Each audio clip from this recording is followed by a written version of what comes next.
구독, 좋아요, 알림 설정, 댓글까지 부탁드리겠습니다. 저희가 과거부터 상가 경고를 엄청 많이 드렸어요. 첫 번째는 가액이 너무 많이 올라갔다. 그래서 빚을 많이 낼 수밖에 없는 구조다. 빚을 많이 내면은 금리에 굉장히 취약하다. 그런 거라서 금리가 올라가는 시장에 수익형 부동산은 굉장히 위험하다고 그랬어요. 그런데 수익형 부동산 가격이 지금 굉장히 높죠. 수익형 부동산 가격이 높아진 이유는 땅값이 비싸져서죠. 땅값이 비싸진 이유는 아파트 가격이 올라서인데, 보통은 땅값이 비싸지고 아파트 가격이 오르지만 우리나라는 전세 제도 때문에 아파트 가격이 땅값을 끌어올린다고 그러죠. 그래서 지금 수익형 부동산, 특히 상가같이 가액이 큰 경우에는, 과거에는 조물주 위에 건물주였지만 저희가 계속 경고를 드렸었죠. 코로나 이전부터 경고를 드렸었는데, 이제는 세입자도 힘들고 임대인도 힘들고 은행만 돈을 가져가는 구조로 바뀌었다. 근데 은행도 수익형 부동산이 터지기 시작하면은 손실을 볼 수가 있죠. 원금을 날릴 수가 있고. 그러면 결국에는 수익형 부동산 가격 올려서 누구만 이득 봤냐? 건설사들만 이득 봤다. 이런 말씀을 많이 드렸었는데, 결국에는 한동안 다루지 않고 조용히 있었지만 상황이 굉장히 심각하죠. 서울 공실이 어마어마하게 나오면서 경매가 지금 7년 만에 최다다. 그래서 월 평균 81건가량이던 서울 지역 상가 경매는 지난해 135건까지 늘어났고, 올해 들어서는 195건으로 급증했다. 거의 2배 이상 급증했다. 거의 2배 이상 급증한 상황이고, 경매 낙찰가율 역시 66.6%로 전월 대비 16.7% 떨어진 상황이다. 즉 거의 3분의 2 가격에 낙찰이 되고 있다. 그러니까 지식산업센터부터 터질 듯 하시는데, 지식산업센터는 훨씬 더 위험하다고 저희가 2019년부터 계속 경고했었고, 상가도 위험하다고 그랬죠. 왜냐면은 지식산업센터 일자리 창출하려고 만든 거고, 근데 일자리 창출하려고 지상만 만들어 놓으면 뭐예요? 일할 인프라가 만들어져야지. 그리고 상가 같은 경우는 지금 굉장히 과잉됐다고 그러죠. 과잉된 상황에서 자영업자들도 힘들고, 그러니까 여러 가지가 터지는 거다. 저희가 그 상가 과잉에 대해서 마국지구 영상에서 굉장히 자세히 말씀을 드렸었는데, 상업지구를 만들어요? 거기에만 상가 들어오면은 상권에 알맞은 정도의 상가가 나오는데, 문제는 상가가 거기에만 들어오는 게 아니죠. 단지 내 상가도 나와, 또 말씀하신 뭐 지식산업센터, 오피스텔 등등 이런 곳들 1, 2층 상가로 또 만들죠.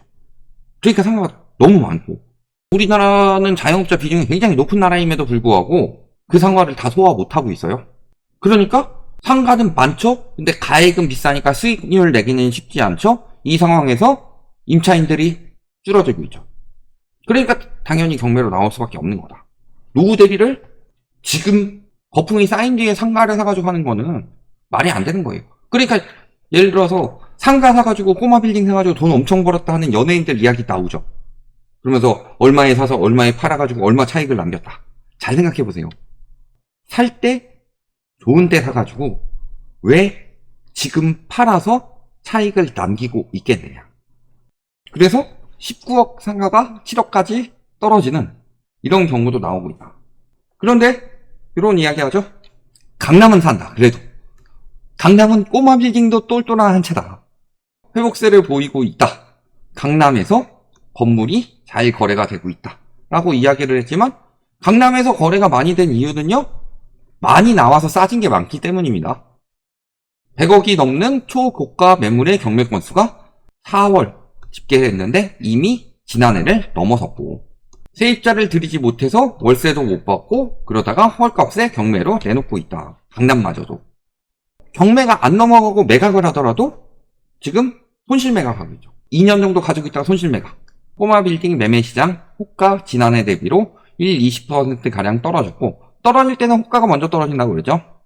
하반기부터 꼬마 빌딩을 매입한 지 1, 2년 만에 손해를 보고 파는 사례도 등장하고 있다.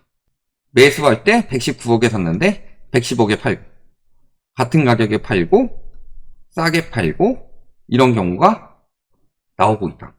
지금 매각해도 손실이고, 그 손실 나는 매각을 넘어서게 되면은 경매로 넘어가는데, 경매로 넘어가면은 손실이 엄청 커지는 이런 상황인 거고, 특히 그래도 그냥 일반 상가 같은 경우는 그나마 괜찮은데 이제 타이밍을 놓친 곳들이 있죠. 과거에는 성황이었으나 이제는 성황일 수가 없는 그런 상가들, 예를 들어서 신도림의 핸드폰 전문 상가, 이런 데는 진짜 완전히 개폭망이죠. 거기는 공실이라고 말하기 좀 그렇죠. 나눠놓지 않았으니까 그냥 파티션만 구분해야지. 공터라고 보면 되겠죠. 공터가 어마어마하다. 서울만 그래요. 서울 외쪽으로도 여기 보시면 인천 송도도 공실률이 급증하고 있고, 대전 세종은 원래부터 공실 천국이었습니다. 대전까지 번져가고 있죠. 뭐 강원도는 말할 것도 없고, 원주 혁신도시도 공실률 엄청 늘어났고, 태백중앙시장 거의 반 정도가 공실이다. 구도심까지 번져가고 있고, 뭐 전남대 후문 이런 데도 공실률이 심각하죠. 혁신도시 상가 공실 내상 심각. 요거는 나주 혁신도시입니다.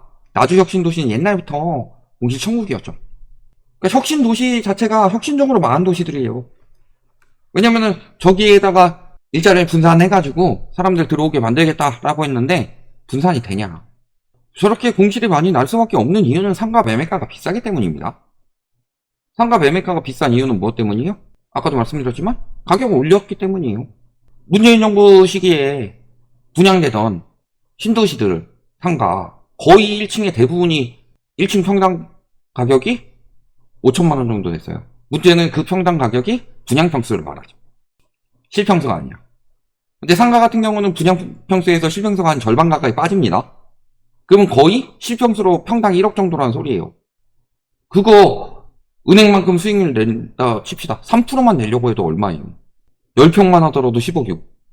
그러면은 연 3천원 받아야 되는데 10평짜리 250은 받아야 돼요. 그러니까 당연히 상가도 무너지는데, 그렇다고 해서 임대료 비싸다고 그러는데 그만큼 임대료 안 받으면은 건물주들도 한 70% 대출 받아서 샀기 때문에 문제가 큰 거죠. 아까 뭐 수익률 3% 말씀드렸지만 70% 대출 받았다고 생각해 봅시다. 지금 대출 금리가 얼만데.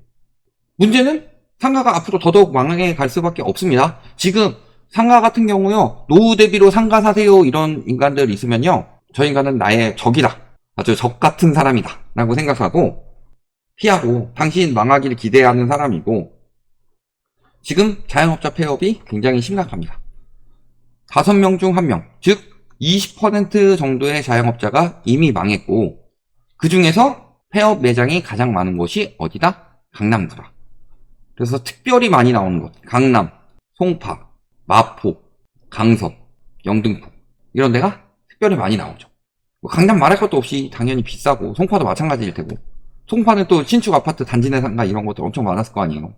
강서, 저기 마곡지구 이런 데 임대료 엄청나게 비싸게 들어오니까. 그래서 외식업 폐업률은 18.99%를 기록했고, 폐업 매장 수도 급증했다. 언제보다 많다? 코로나 때 사회적 거리두기 해가지고 손님도 많이 못 받고, 손님 인원수도 제한하고, 테이블이나 뭐 의자 사이에 공간도 놔야 되고, 그래서 그 힘들던 코로나 때보다 지금 훨씬 더 많이 폐업하고 있다. 근데 이게 일시적인 상황이냐? 일시적인 상황이 아니죠. 일단은 물가가 비싸니까 재료비는 올라가죠.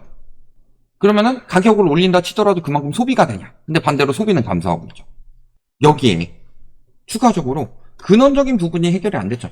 맨날 그 최저임금 타령하면서 없는 사람들 더 쥐어짜내려고 언론에서 난리들 치고 있는데, 물론 최저임금이 많이 올라가면은 자영업자들, 기업들 입장에서 힘들 수 있긴 합니다. 근데 그거는 장기적으로 그래도 따라줘야 되는 게, 임금이 올라가야 사람들이 소비를 해요. 그러니까 최저임금 올라가는 거는 장점과 단점이 있죠. 근데 진짜 문제가 되는 것들은 지적을 하질 않는다. 여기도 보시면 저희가 계속 예전부터 이야기했던 것들 나오고 있어요. 경제가 성장한 만큼, 물가가 오른 만큼 그 이상의 임금을 얹어야지 생활 수준이 개선되는 건데, 경제 성장하고 물가 오른 만큼 소득이 안 오르죠. 그러니까 경제가 뒷걸음질 치고 있는 거다. 지금 경제 성장률만 높게 나왔다고 자화자찬할 때가 아니다. 그것도 통계 개편해가지고 높게 나온 건데, 2019년부터 문재인 정부 때 최저임금 올린다고 욕 엄청 했었죠. 어떤 영향을 미쳤습니까? 그래서 고용의 변동, 순이익 역량 변동, 제품 서비스 가격 인건비 변동 이런 것들 물어봤는데 전체적인 추세 자체가 안정적으로 오히려 개선되고 있다는 추세가 나왔었다. 최저임금 올렸을 때. 문제가 되는 거는 프랜차이즈. 가맹 수수료가 엄청 비싸다. 그리고 임대료도 비싸다. 그리고 너무 비슷한 것들이 많이 있다. 왜? 박근혜 정권 때 가맹점간 영업거리 제한을 풀어버리면서 출혈 경쟁이 벌어졌기 때문에. 그런 거라서요. 근원적인 부분.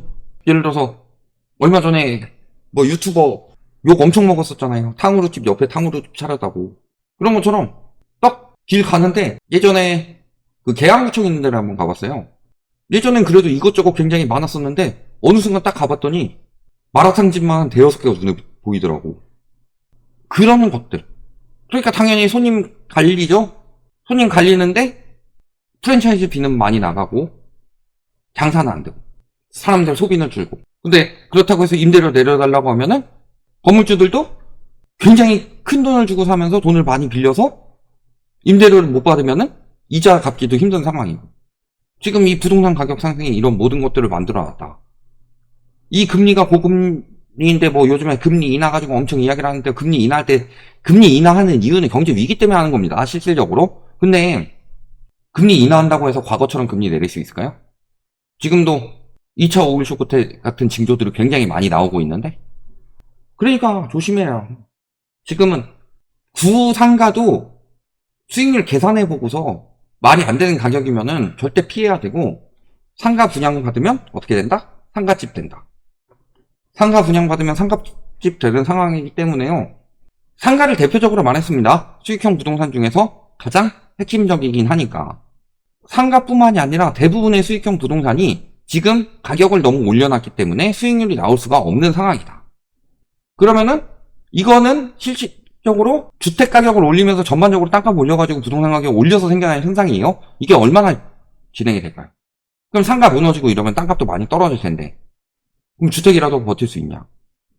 항상 이런 부분을 경고를 하는 거죠. 부동산 시장은 크게 같이 가기 때문에. 그래서 지금은 부동산은 아까 뭐 토지도 물어보시기도 했는데 주택이든 토지든 수익형 부동산이든 지금은 막 올라간다고 아무리 난리치더라도 이미 한계를 맞이하고 있기 때문에 쳐다보지도 말아야 된다. 여기까지 말씀드리겠습니다.